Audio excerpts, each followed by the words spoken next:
Hello students, चलो आओ एक मार्क पॉलिटिकल साइंस रो गोटेबा। एवरी पैटर्न जानिबा पड़िबो को एरिया रो मार्क आसुची। आमर प्रति शब्द रे किछि मार्क थिबार छी, नहले तमर समय व्यर्थ मोर समय भी व्यर्थ होना नहीं। चलो पिला माने एबे देखिबा इंपोर्टेंट दिवस गुडी को पॉलिटिकल साइंस रे गुड क्वेश्चन आसीबो देश पिला परे।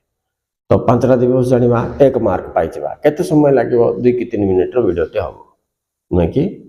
एवं इंपोर्टेंट कोन बोले परीक्षा आग दिन राति रे एगुडा को देखि जिबार छी बोल कि तमर गोटे धारणा भी थिबो, न तुम भूल जिवो। अच्छा पिला माने चलो देखो कोन इंपोर्टेंट क्वेश्चन। एक इंपोर्टेंट दिवस बा देश जून 5 कोन पिला माने परिवेश दिवस।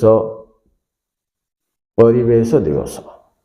मार्च 8 कौन पिला माने वुमेन डे महिला दिवस, इंटरनेशनल महिला दिवस है ना।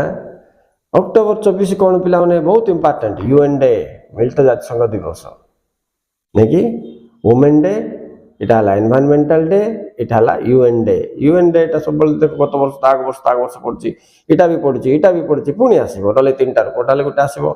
एटा किंतु देखो पिला माने डिसेंबर 1 कोन AIDS day, AIDS AIDS day, AIDS दिवस।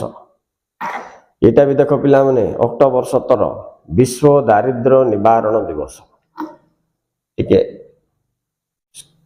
तबे उठे दो पिला माने स्क्रीनशॉट भी मन रखिथिबो। एगुडा सब विभिन्न जगह रे इतिहास बही रे थिबाटा को एकाठी करके सजै कि दबाटा सहज नाही पिला माने। ओवरऑल आइडिया थिबारु आमे एमती सेट करि पाछु। ठीक अछि। Okay students, thank you very much for watching. Please like and subscribe, read and remember. Bye.